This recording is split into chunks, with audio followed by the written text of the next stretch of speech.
Siempre dicen hacer cirugía en Estados Unidos es imposible. No es imposible. Cirugía en Estados Unidos es muy difícil, sí.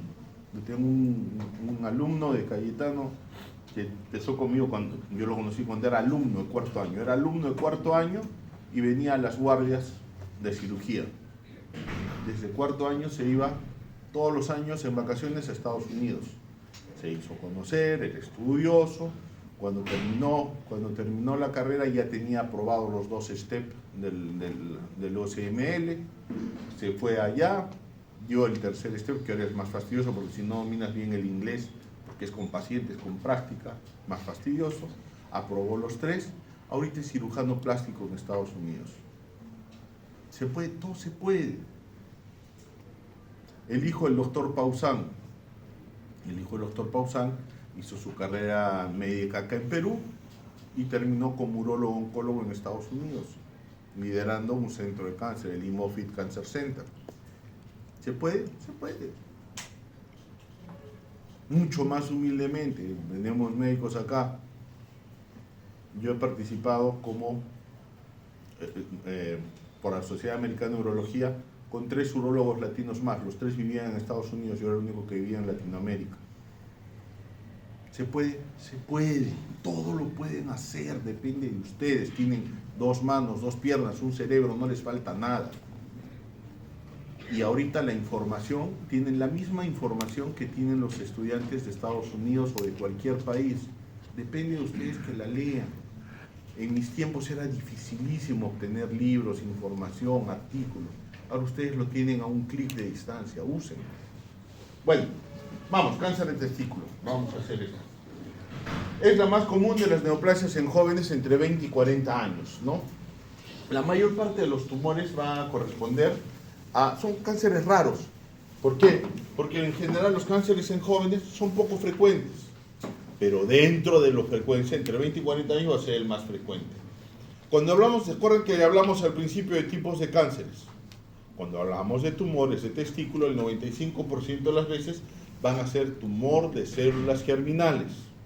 Esto no significa que no hay otros tipos de tumor, que sí los hay, pero son muchísimo menos frecuentes. Entonces, cuando hablemos vamos a hablar de células germinales. Este es el tipo de cáncer que quisiéramos que sean todos los cánceres, porque aún en enfermedad metastásica, este cáncer tiene 85% de posibilidades de curar, de morirse de viejitos.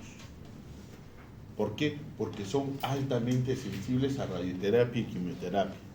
Porque si ese paciente cae en una institución donde tengan las ideas bien claras, va a tener un buen diagnóstico, un buen estadiaje, un buen tratamiento de quimioterapia o de radioterapia y un rescate de las masas residuales de existir. Entonces, va a depender mucho del centro en el que se trate. En promedio, bien bajito, 3.7 por cada 100.000, 0.9 por cada 100.000. De cáncer de próstata, ¿cuándo se acuerda? ¿Cuánto es la incidencia de cáncer de próstata? ¿Quién se hicieron esa clase ya? ¿Quién se acuerda? En Perú, 48 por cada 100.000. En Estados Unidos, 156 por cada 100.000. 3 casos. Raza negra, 0.9 casos por cada 100.000. ¿Se dan cuenta de la diferencia de frecuencia tan grande que hay? Apréndanse esos números. Apréndanse las incidencias y las prevalencias de las enfermedades que ustedes se enfrentan, porque eso les va a ayudar a discutir con los pacientes qué tan frecuente es su enfermedad, qué tales probabilidades tienen de resolver el problema. Y el paciente se da cuenta cuando ustedes saben de lo que hablan y cuando no tienen la menor idea de lo que están hablando. Los picos de incidencia, dijimos 20 a 40 años. Puede haber, luego de los 60 años, sobre todo un tipo de seminoma que se llama espermatocítico, y el de 0 a 10 años un tipo de tumor que se llama cáncer de seno endodermal. Pero son las excepciones. Ya dijimos que más es en hombres blancos que en negros. No necesariamente hay una influencia genética, parece haber alguna relación con el antecedente paterno, pero en verdad no está muy claro si hay una disposición genética. Estos son los tumores. Cuando hablamos de células germinales, 95% de los tumores o son seminoma, y todo este grupo de tumores son los no seminomas. Seminoma y no seminoma es carcinoma embrionario, colocarcinoma, seno endodermal, teratoma y tumores mixtos. Esa es la manera más frecuente de presentación. que se presente más de un tipo histológico en un solo tumor, ¿no? Y de ahí tienes otro tipo de tumores. El tumor de células de Leydig, que es un... ¿Qué son las células de Leydig? ¿Quién se acuerda? Eso es esto. No. Perfecto. Entonces, cuando tienes tumores de células de Leydig, sobre todo cuando son en niños, que a veces se presenta ahí, ¿qué es lo que vas a tener? Una pubertad precoz. Viene un paciente con que a los 3 años le está creciendo el tumor, la voz se le ha engrosado, le está saliendo pelos de atrás. Ese niño, campeones ustedes, ese es un tumor de células de Leydig. ¡Bum! La audiencia los aplaude, este doctor sabe bastante. Dijimos 90-95 de los tumores, de ahí el que sigue en frecuencia es el seminoma y de ahí los otros tumores. Entonces, pregunta, ¿saben cuál es el tumor germinal más frecuente? Seminoma, ya ven, preguntas regaladas, fácil, gratis, señores, compren, lleve, llame ya. La célula germinal puede alterarse. Los tumores de células germinales son las células que después van a convertirse en espermatogonias y luego va a ser espermatogonia primero, 2, espermatozoide, con su colita va nadando, se queda en las cuarteles de invierno que son las vesículas seminales y durante la relación, boom, ¿no? Pero estas células germinales pueden alterarse por mil razones, Antes se ponía que la criptorquidia es un factor de riesgo. Por eso es que se recomienda que un paciente con criptorquidia sea operado antes de los 2 años, porque teóricamente, ¿cuál es la función de que los testículos estén en la bolsa escrotal? Que estén a 1 grado menos que la temperatura corporal. ¿Para qué? Para preservar las células germinales. Los testículos que no han descendido están pegados al cuerpo, por lo tanto están a la temperatura corporal. Y eso con el paso del tiempo puede ser un factor, según lo que dijimos, iniciador de células neoplásicas, ¿no? Entonces, los pacientes con criptorquidia idealmente deben operarse antes de los 2 años. Teóricamente, después de ese tiempo deben considerar la posibilidad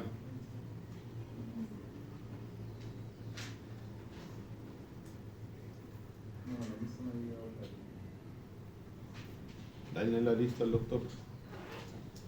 Ah, se paró. Claro, pues doctor, tenía usted que pararse.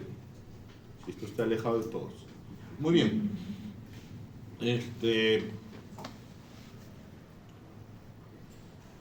Debe considerarse la posibilidad de realizar una orquiectomía radical, ¿no?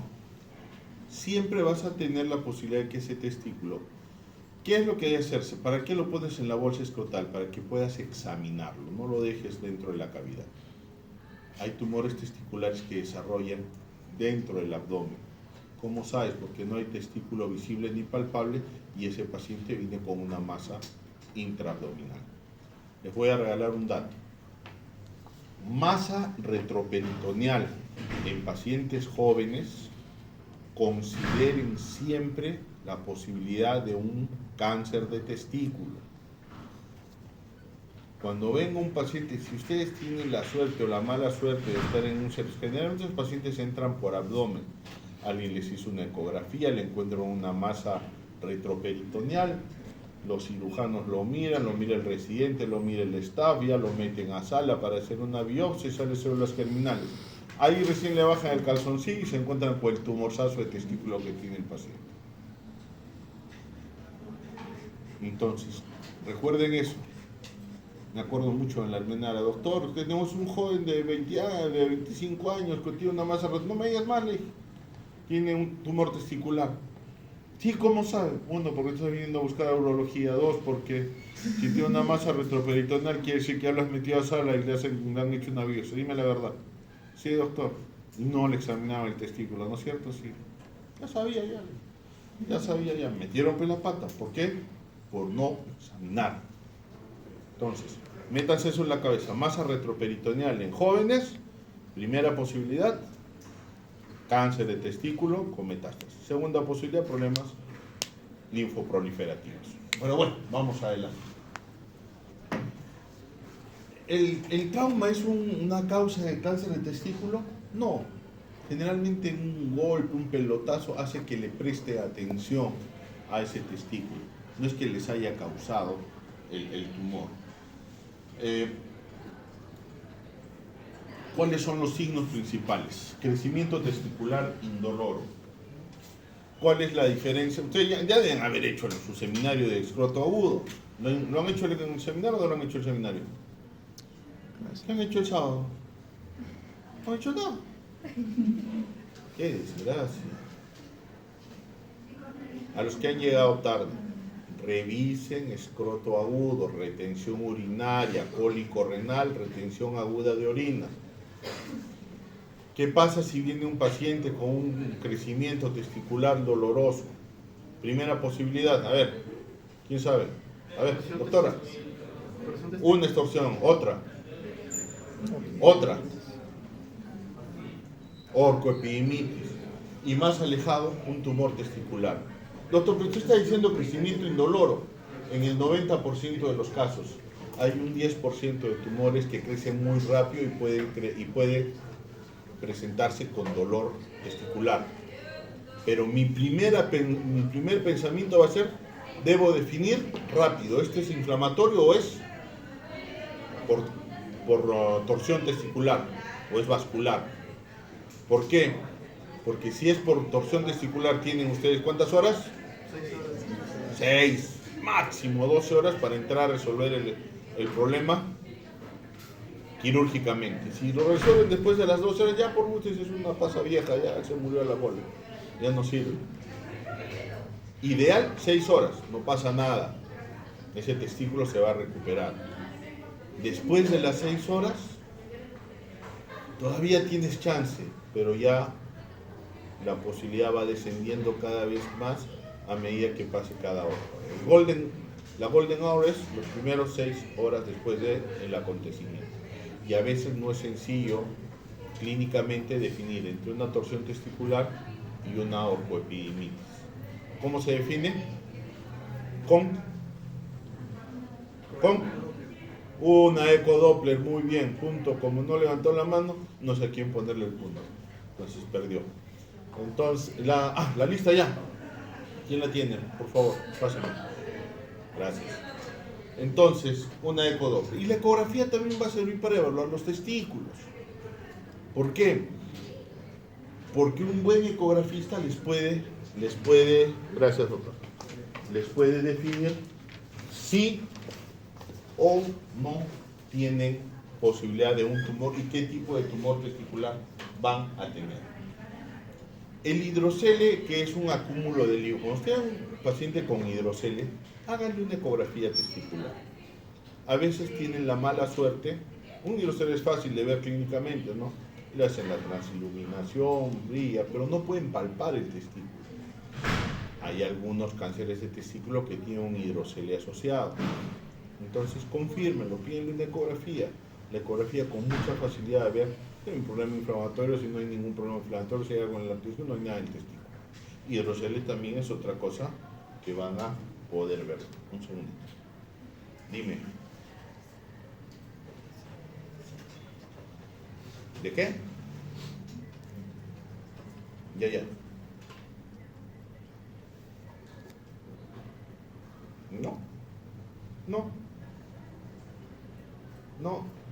No, mi dirección es la misma, ¿no? Ya, sí. Exacto. Ahí mismo.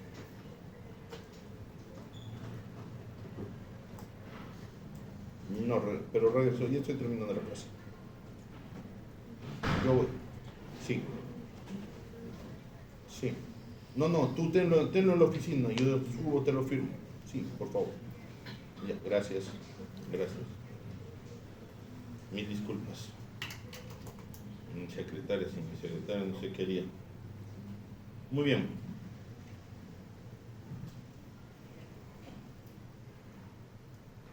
Entonces, ¿en qué estábamos?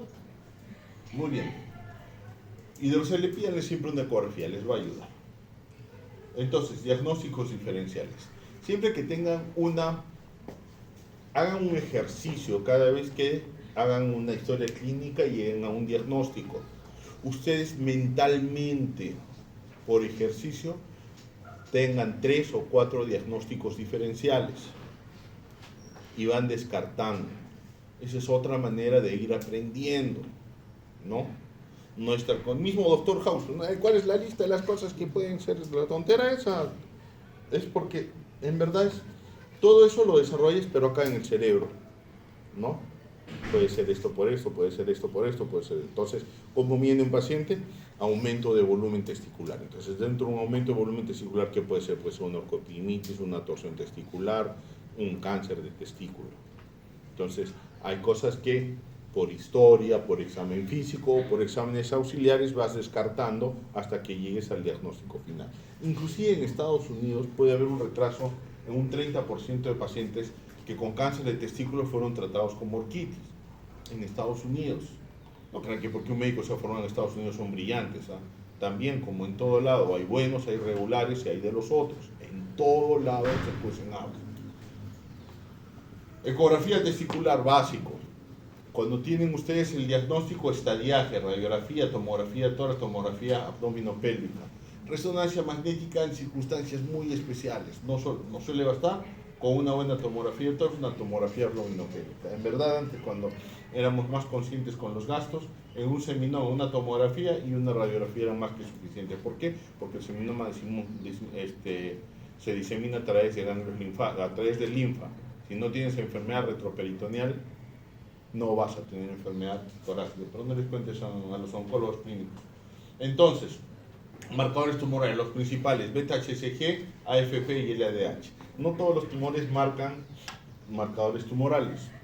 Van a ver las placas de tórax cuando hay masas. Cuando hay masas, la ecografía les va a definir una zona heterogénea o isogénica a veces de alteración de la textura testicular. Un ecografista con expertise te puede decir esto tiene pinta de un seminoma. Tengo algún ecografista en mi hospital que hace una ecografía testicular y dice este es un seminoma y aciertan la mayor parte de las veces. En las tomografías pueden ustedes en algunos tipos de cáncer tener que hacer esta tomografía de cerebro porque tiene mucha susceptibilidad a hacer metástasis cerebral, que no es lo frecuente, o metástasis pulmonares, o metástasis hepáticas o metástasis retroperitoneales. Entonces, los marcadores tumorales van a elevarse en algunos tipos de tumores. Ustedes recuerdan que la FP es una sustancia que se va a producir en el saco vitelino, en el hígado. Es un marcador tumoral en el caso de cáncer de hígado. La FP va a estar elevada en niños que recién nacen hasta su primer año de edad, porque está dentro de lo esperado, ¿no? Y eso poco a poco va a ir bajando.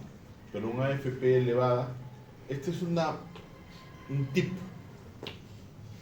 La AFP es producida por carcinoma embrionario, por teratocarcinoma y por tumor de saco vitelino. Ojo, los seminomas no producen alfa-fetoproteína. Si a ustedes les informan seminoma puro y tiene AFP positiva, hagan revisar esa lámina. No es correcto el informe. Y suele ser pregunta examen en el MIR a los que quieren ir a España. Miren que les estoy dando cosas. El AFP producida no lo produce el corion ni por el seminoma puro. El HCG, sí, estos van a ver en sincicio-trofoblasto, MIA 24 a 36 horas. Los pacientes con seminoma puro en un 5 hasta un 10% de los casos. Y los que tienen coriocarcinoma van a ser, y los que tienen carcinoma embrionario son los que más van a tener beta-HCG elevados. El DHL es un marcador inespecífico. Sirve más que todo para monitorización, más que para diagnóstico. Entonces, el cáncer del testículo es el único cáncer es un cáncer en que, a diferencia de otros, el TNM es no solamente T de tumor, N de ganglios, M de metástasis, sino que agregas otra es S de los marcadores séricos. Los niveles marcadores séricos pueden estar en relación con agresividad de un tumor, con su posibilidad de responder a tratamiento. Inclusive los niveles de esto están para determinar cuál es la posibilidad de sobrevida en los tumores de células germinales metastásicos. Vas a clasificar en base a los marcadores tumorales alto, intermedio o bajo riesgo, ¿no? Entonces, en este escenario son importantes. Una cosa importante en tumor de células germinales. El tumor de células germinales, estas son las S que les decía, solamente tiene 3 estadios clínicos. ¿De acuerdo? Todos los otros tienen 4 estadios clínicos. Suele ser pregunta trampa. ¿Cuál es el estadio clínico 4 del tumor de células germinales? Y se inventan cada cosa, Dios mío. No. El tumor de células germinales solo tiene 3 estadios clínicos. Se acabó la fiesta. Estadio clínico 1, cáncer localizado de testículo. Estadio clínico 2, metástasis ganglionar retroperitoneal. Y estadio clínico 3, al pulmón, al hígado, a otro lado. Fácil, ya está. Se acabó la fiesta, no hay más que complicar.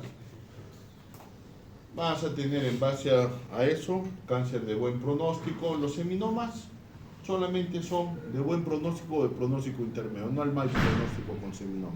Entonces lo más probable es que dentro de todo lo malo, si a alguien le toca seminoma, es la mejor noticia que le puede dar. Y el no seminoma va a depender mucho del nivel de marcador tumoral que tenga para definir qué pronóstico tiene.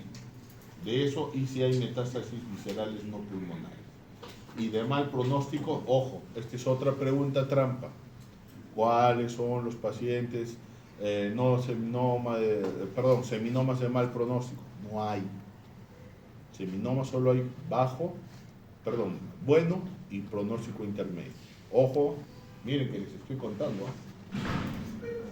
Los factores de riesgo ahora, tú tienes posibilidad de que un tumor estadio clínico 1, es decir, que solo esté localizado en el testículo, que le haces tomografías y no tienes enfermedad ganglionar visible, tengan más o menos riesgo de tener enfermedad microscópica no detectable por radiografías. Y eso se define en base a factores de riesgo. Fundamental en seminoma el tamaño del tumor y si hay embolia vascular linfática o sanguínea. Y en no seminoma, la embolia tumoral vascular o linfática, la presencia de carcinoma embrionario más de 40% para los españoles, más de 50% para los gringos, y la ausencia de tumor del seno endodermal. Más de 2 de estos factores significa mayor posibilidad de tener micrometástasis. Si tienes micrometástasis, entonces van a tener ustedes la necesidad de discutir con el paciente entre observación o quimioprofilaxis. Quimioprofilaxis es dar tratamiento sin evidencia de la presencia de los tumores, ¿sí? Muy bien. ¿Cuál es el tratamiento primario? El estadio clínico de un tumor testicular es patológico, lo da el P. ¿Y de dónde sale P? Sale de la patología. Entonces lo primero que hay que hacer es un tratamiento de orquiectomía radical vía inguinal con ligadura premia, y lo siguiente va a definirse en relación al tipo histológico, al estado clínico patológico de la neoplasia. Habría otras cosas que discutir, pero ¿qué hacen ustedes con quimioterapia de rescate, con cursos, con linfadectomías de rescate? Son cosas que se hacen más para especialistas. ¿Listo? Muy bien. ¿Alguna pregunta?